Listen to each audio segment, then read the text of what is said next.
Hello guys, ഇന്ന് fried റൈസിൻ്റെ recipe ആയിട്ടാണ് വന്നത്. ആവശ്യമായ സാധനം ഉള്ളി, ബീൻസ്, ക്യാരറ്റ്, ക്യാപ്സിക്കം, ക്യാബേജ് ചെറുതായി അരിഞ്ഞു വെച്ചിരിക്കുന്നതാണ് ഈ പാത്രത്തിൽ കാണുന്നത്. അതിനുശേഷം 5 മുട്ട കുരുമുളക് ഇട്ടിട്ട് നന്നായി പൊടിച്ചെടുത്തതാണ്. അതിനുശേഷം ഞാൻ ഒരു പാനിൽ വെളിച്ചെണ്ണ ഒഴിച്ചു. ഇച്ചിരി ഉള്ളി അരിഞ്ഞു വെച്ച ഉള്ളി അതിലേക്ക് ആഡ് ചെയ്യുന്നു. അതിലേക്ക് വീണ്ടും ക്യാരറ്റ് ആഡ് ചെയ്യുന്നു. അതിനുശേഷം ഞാൻ ബീൻസ് ആഡ് ചെയ്യുന്നു. എന്നിട്ട് നല്ലതുപോലെ ഇളക്കുന്നു. നന്നായി ഇളക്കി അതൊന്ന് വാടി വരണം, അതുവരെ ഇളക്കുക.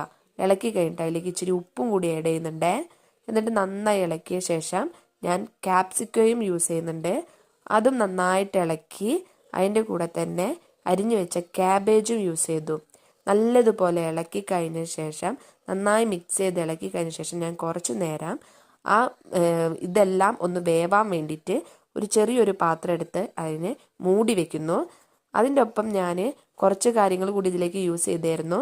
പിന്നെ സോയാ സോസ്, ചില്ലി സോസൊക്കെ.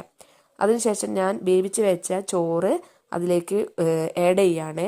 അത് നല്ല വെന്ത് നല്ല റെഡി ആയിട്ട് കുറച്ച് മാറ്റി വെച്ചതാണ്. അത് ആഡ് ചെയ്ത് കഴിഞ്ഞ് എൻ്റെ ഫ്രൈഡ് റൈസ് സൂപ്പർ അടിപൊളി ഫ്രൈഡ് റൈസ് എനിക്ക് റെഡിയായി. പിള്ളേർക്ക് എല്ലാവർക്കും ഇഷ്ടപ്പെട്ടു.